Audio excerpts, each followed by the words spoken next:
Something I talk about a lot is the power of the subconscious and the power of the experiences we have had that accumulate to impact the way that we view and interact with the world.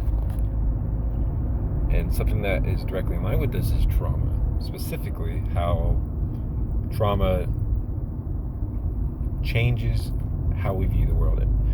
Your experiences in the past, those that are heightened emotionally, which are more likely to be traumatic experiences, that, in other words, those that have had huge impact on the way that you view and interact with the world, those experiences could be making the words I'm saying. They modify how you experience the words that I'm saying. You might get triggered by the things I'm saying, how I am saying it. All of these different factors playing in that you're unaware of. And the thing that I'm the biggest proponent of is the fact that we don't know. You don't know the impact that your experiences have on you. You have no idea. You might get some insight through your experiences, changing in perspective, improving your ability to have an open mind. But because of what I call singleton consciousness, which means one instance of consciousness, which is what we all have, usually you learn by multiple experiences. Like, this is a cat, this is also a cat, these are cats. And as a result, you can get an idea of what a cat is and what a cat isn't. And you might have experiences of, this is how you catch a football, this is not how you catch a football. But us, in our conscious experience, we have one instance. This is what it means to experience the world. To us, something might look blue. A dress might look blue. To another, it might look yellow or another color. And it might just be normal to you. You might just go on your entire life without ever questioning that that's just the color it is, until you perhaps bring it up to somebody else and say, no, I'm pretty sure that's a different color. You would probably, for the first time, be like, this guy is crazy, pulling my leg, whatever. And then like some other people say it independently. It might be a whole social media thing. And you're like, wait, what? And those are huge experiences. Those are experiences we have to pay attention to, because they are what gives us insight into the blind spots that we have that we can't do anything about.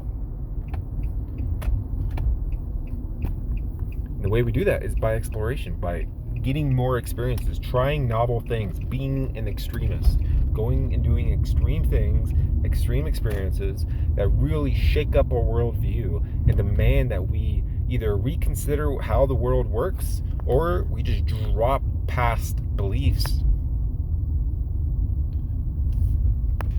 And that is huge. That is like the fundamental idea of progressing effectively in life, is this in the background as a fundamental principle on how you interact with the world, of new experiences, novelty, exploring, trying new things, because that gives you more of an opportunity, more of a chance of experiencing something new, of shaking up the worldview, of seeing a new perspective that counters your own. And let me tell you, the most unique thing that you have, the most valuable thing you have as a person, everybody has something extremely valuable and nobody could ever replicate, and that is your worldview. That is how you view the world, your perspective, how you experience the world, all of that. No one can replicate all the experiences you've had and that have accumulated over the years in the exact way that you have experienced them. Not even over the history or ever in the future, because of the time and the culture and all the other things that were going on in the world at the time you experienced them. Nobody will ever replicate that. And that is extremely valuable. But because we have one instance of consciousness, because we have only one experience, we only know what it's like to be us, we have blind spots. The experiences we've had in our past hugely impact everything that we do, and we have no idea how they do that. We have no idea how others perceive the things that we're perceiving. And oftentimes when we get in disagreements or arguments in couples, relationships, family and friends, a lot of times the terms you are using, the definitions, are just fundamentally different. So a lot of people are complaining about certain things, and they're not even talking about the same thing, but they're using the same terminology, but the way that they experience that word is completely different. One example I bring up a lot is God. Everybody walks around with their own little concept of what God means. And it's a pet peeve of mine, because I prefer the word universe because it's different.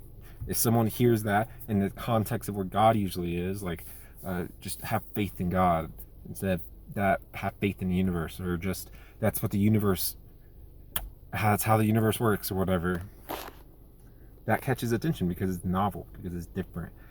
It slows the conversation down, and you have the other person, instead of just playing scripts in their head, going out in patterns, you're able to now slow things down and actually consider what is being said. God is so overused that you say it and the other person just inserts their own belief, their own definition of it. And now you're talking about completely different things, but you have no idea. And you have a hard time agreeing on it. And a lot of times people, whenever you have a disagreement, you realize the other person is saying no, and they're just like really hard in their stance. Oftentimes, what I recommend and what I found to be useful is stop and consider what exactly you're talking about. What is the terms? What are the concepts?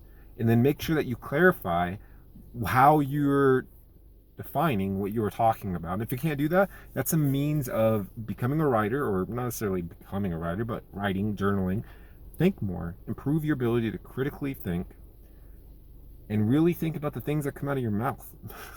If you don't do that, then it's just gonna be a bunch of garbage. You're not even gonna know what you're talking about.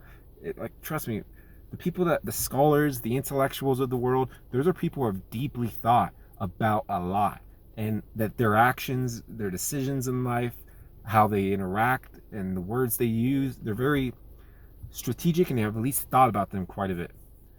And that is what leads to the ability to recognize when people have different definitions, or when disagreements come down to something simple and trivial, like the concepts being used and how the different people view them differently. But the idea of singleton consciousness, and the fact that we all see the world differently, the fact that we have all our own experiences, our own perspectives, that has huge implications. And I think it's it's a core concept. It's once you understand that, once you really are starting able, like, at first you might be like, okay, cool, just brush it off, and like, okay, yeah, that's fancy, that's just an intellectual thing that we think about. But once you really consider how it impacts your everyday life, and you start to see the patterns of, oh, this is that thing again, where I have this perspective, they have that perspective, and we see things completely different. And you start to realize how that impacts your everyday life. Every day, every interaction comes into play. In fact, if you want to be a better communicator, consider that. Consider the power of perspective.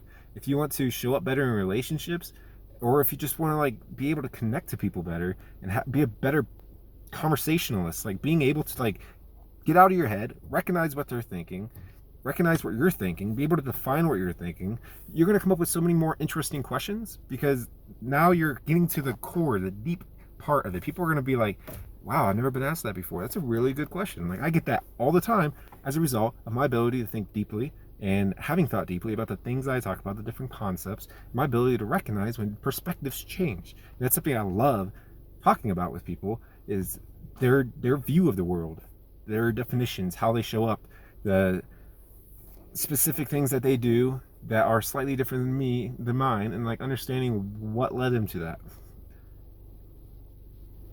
And again, it all comes from the fundamental idea of recognizing that how we experience the world is fundamentally different. And you're like, okay, cool, yeah, of course that's so, and then brush it off. But you don't realize how truly that impacts everything, down to your emotional trauma, your attachment style to other people, how you respond when somebody doesn't respond to your text, how you handle rejection, your fear of talking to girls or the other opposite sex, or other people, of talking in crowds, the things that all relate back to your childhood or your previous experiences, the initial conditions at the very early stages where you're most influential, those that had the hugest impact.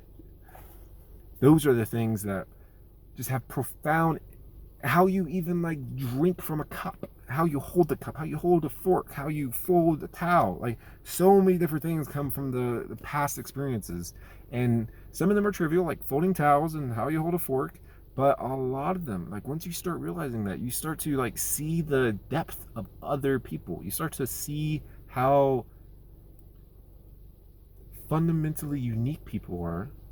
So you have the social aspect of connecting with people for more, but you also have the very practical aspect of, if you want to be a salesperson, like, there you go. This is a very powerful tool to like understand where the person's at, what their anxieties might be, and be able to pattern match. Like, okay, they have these experiences, so maybe they feel this way. And then just being able to like pick up on the nuances, to be able to ask the right questions, to be able to put yourself in a customer's shoes, and then engage from that perspective. Those are huge. Whenever you get in a disagreement with a lover, you can stop right there and recognize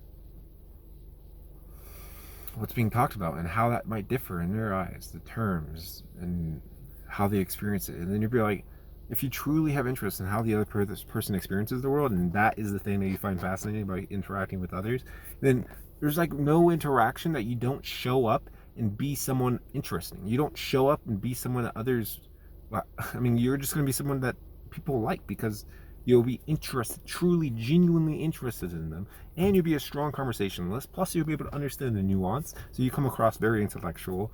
Just so many benefits with just social interactions, but there are also benefits on yourself. If you want to break habits, if you want to rebuild patterns, if you want to heal your emotional damage, because trust me, everybody has it. Everybody has emotional issues, and it all impacts everything.